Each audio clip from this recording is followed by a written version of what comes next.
O Eliseu Barros mandou aqui. Pergunta por que a desinformação é propagada quase que imediatamente nessa guerra. Você acredita que há interesse político e midiático em acabar com a honra de Israel? E se sim, por quê? Pessoalmente, existe, ué, por alguns canais de mídia existe. Definitivamente. Né, é bem claro.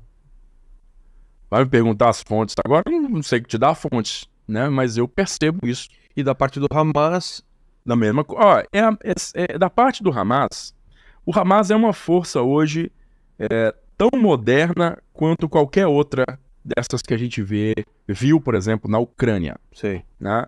A Ucrânia rapidinho percebeu o valor da guerra midiática. Rapidinho. Ganhou corações no mundo inteiro com guerra midiática. A mesma coisa o Hamas está fazendo. Eles se modernizaram, eles estão fazendo vídeos muito bem editados, mostrando as ações, né, dos caras que saem dos buracos e atiram e tal. Que para olhos leigos parece que eles estão realmente fazendo algo muito valoroso. Que causa um dano absurdo, né? Nossa, destruiu não sei quantos veículos. Só nesse vídeo aqui eu vi 10 voando. Não é bem assim. Mas eles sabem que isso influencia bastante nas populações que estão ligadas permanentemente às mídias sociais. E aqui no Ocidente, né, que são nações que financiam a Palestina, né, a grande linha de financiamento da Palestina vem da Europa. Não é isso? Vem da Europa, a fundos de assistência europeus, né? E não é pouca grana. Não, é muito dinheiro anual. A Alemanha chegou a cogitar cortar isso nos 2, 3 primeiros dias, depois eles voltaram atrás. Não, gente, peraí, não é assim, não quis dizer isso. Por causa da pressão popular? Da pressão popular, porque começou a montar aquele negócio de bomba em cima de civil, bomba em cima de criança, bomba em cima de... Então, nos primeiros dias do conflito, você vai lembrar disso, ou é na internet no primeiro, segundo dia do conflito, o tanto de gente pró-Israel, o tanto de, ai meu Deus do céu, as criancinhas, os bebês que foram degolados e blá blá blá, e não sei o quê. Como mudou, Gol Israel, gol Israel. Aí Israel foi, pisou pesado, mudou pro outro lado, porque agora quem tá sofrendo são as crianças israelenses, as crianças palestinas.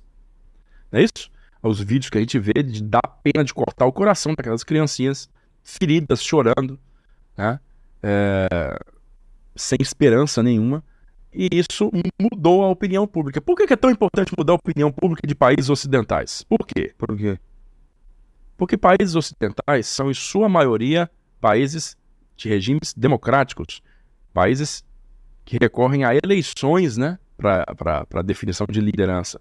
Então, você pode dizer o quê? Que todos os países da Europa, todos os países da América, aqui, seja do norte e do sul, eles elegem deputados, elegem senadores. Então esses caras, eles têm que nadar conforme a corrente manda. E são esses caras que votam pacotes de auxílio, são esses caras que votam sanções, são esses caras que se manifestam publicamente fazendo pressão por cessar-fogo, são esses caras que se manifestam publicamente pedindo o fim do bombardeio, a abertura de pausa humanitária. Então, é essencialmente um esforço para controlar a política do país através do povo. E o povo é facilmente medido através... A flutuação de humor do povo é facilmente medida através do quê? Das redes sociais. Porque tem as enquetes, né? Pega uma enquete de um cara no YouTube, de um cara no Twitter. Quem você apoia nessa guerra? Israel ou Palestina? Imensa maioria vai dar 80% Hamas. Hamas ou Palestina? Hamas, Palestina. É a mesma coisa hoje. E se você for dizer assim, em matéria da guerra, Misturou? misturou. Quem você apoia, Hamas ou Israel? Será que Hamas ganha? As que eu vi, sim. É mesmo? Sim, a maioria das que eu vi, sim.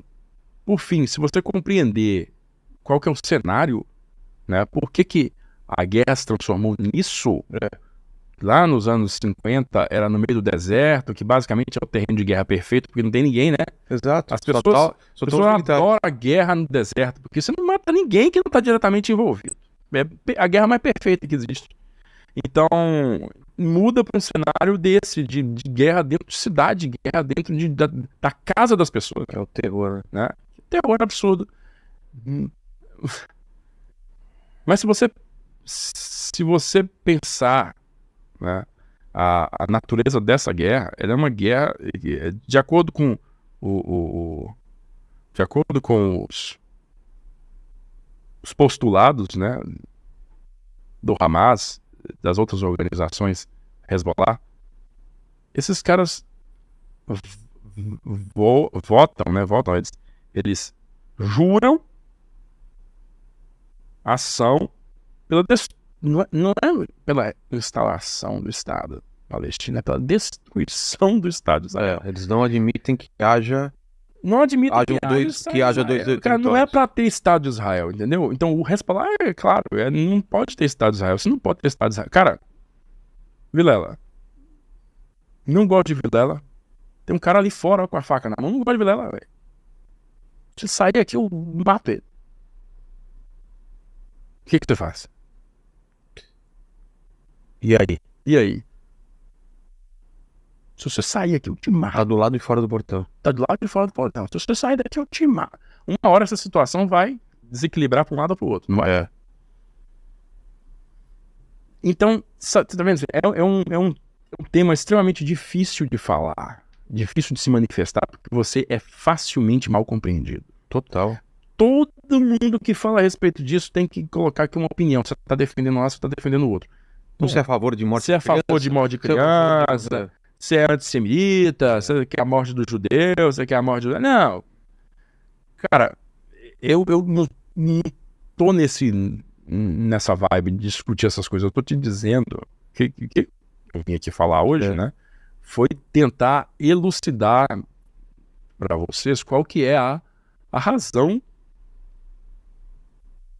por trás daquele tipo de comportamento, daquelas decisões lá. Não estou defendendo todas as ações de Israel, né? Porque defendendo a causa deles, eles já passaram por cima de normas internacionais diversas vezes, defendendo a causa deles. Tá?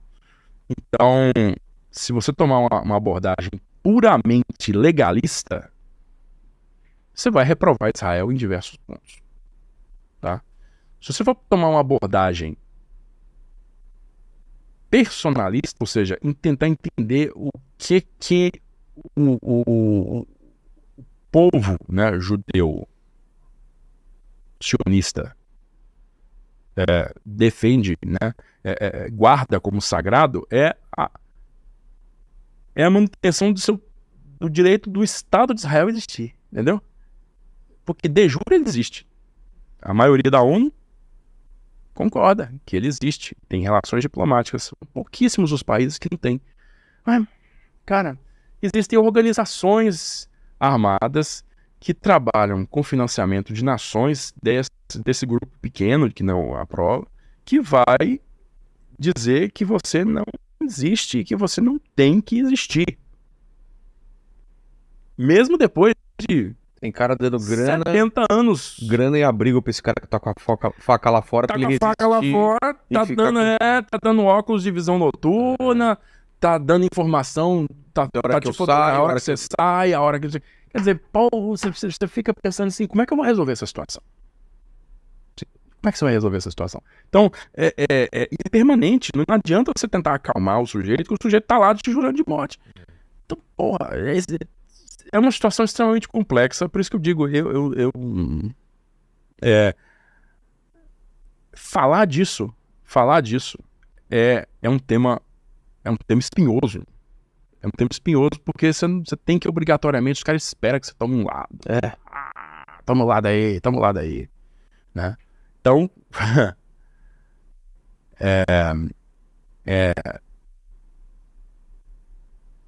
é a experiência mais crua da guerra que a gente pode ter. É essa.